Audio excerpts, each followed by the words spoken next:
Welcome to The Explainer. This week, we're diving into something that came up again and again in our conversations: the fine line between making a lucrative introduction and, well, committing a federal offense. We're going to explore the lessons we've learned from inside a community of dealmakers who are walking this high-wire act every single day. And really, it all boils down to this one question, doesn't it? How do you get paid for the incredible value you create without accidentally breaking the law? It's a dilemma that is front and center for so many people trying to make big things happen. All right, let's get into it. Before we meet the people at the heart of these deals, we've got to understand the legal playground they're in. And trust me, the rules here are strict, and the stakes, incredibly high. Okay, so the Securities and Exchange Commission, the SEC, they have a super clear definition for a broker. But finder? That's the tricky one. The term isn't really defined by what it is, it's defined by all the things a broker does that a finder is absolutely not allowed to do. And you better believe that distinction is everything. Because if you cross that line, if you start actively soliciting investors, negotiating the terms of a deal, or handling funds, you're not a finder anymore. Nope. You're acting as an unregistered broker. And that's when the SEC gets very interested. And when I say the penalties are severe, I'm not kidding. We're talking about massive fines, something called disgorgement, which basically means you have to give back every single penny you earned, and yeah, even potential prison time. On top of all that, the deals you helped make could just, poof, be voided. And your reputation? Toast. This isn't just some legal theory, okay? Look at this number. In one real case, the SEC made an individual pay back over $1 million in disgorgement and civil penalties. And their big crime? Receiving a success fee for helping a company find investors, all while being unregistered. So now that we've got this scary legal stuff out of the way, let's get into the real world. Let's meet the people who are actually living this every single day. These are the stories that really brought this whole topic to life for us. First up, meet Lynn.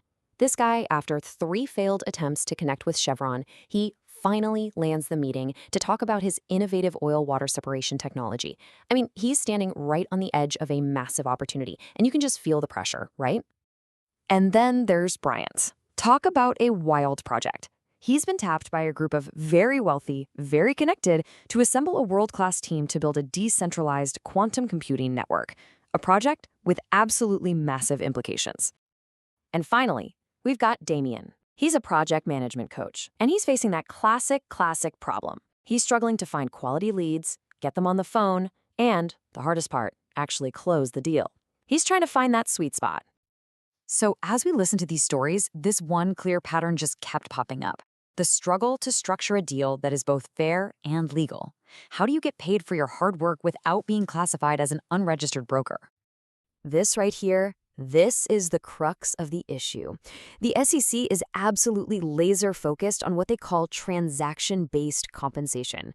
See, if your pay is tied to the success of a deal, they see that as a powerful incentive for you to act like a salesperson, and that puts you squarely in broker territory. And Brand's situation? It just illustrates this tension perfectly. When asked how he'll be compensated for building this quantum network, he says he expects to get a share of the project, tokens or equity. That is a classic form of success-based pay, and it puts him right in that tricky gray area. So you see the fundamental conflict here, right? The law says your pay can't be tied to a deal's success. But in the real world of business, that's pretty much the definition of a reward for a job well done. Finding a way to navigate this tension is the first major challenge for any finder. But navigating the law is only half the battle. The second major thread we found wasn't about legal structures at all. It was about the human process, the subtle, and let's be honest, often uncomfortable, art of actually closing a deal. Remember Damien, who was struggling with closing? Well, in the conversation, another member, Gareth, laid out this really powerful framework. And his advice wasn't just about being nice or building relationships, it was a strategic process designed to drive a decision. This 4-step process is just a masterclass in deal-making. It transforms a casual conversation into a structured negotiation. First, you show your value, but you don't solve their problem for free. Second, you help them understand the real pain their problem is causing. Third, you always end every meeting with a scheduled next step to keep the momentum going. And fourth, most importantly, you have to actually ask for the business. So what's the ultimate lesson here when you put it all together? when you combine the hard lines of securities law with the soft skills of actually making a deal happen. Well, it seems the most successful finders, the real artists, operate in two worlds at once. They have the legal savvy to structure their deals in a way that's compliant, and they have the emotional intelligence to navigate the human side of the negotiation. It's a rare combination of skills, for sure, but it's absolutely essential for success.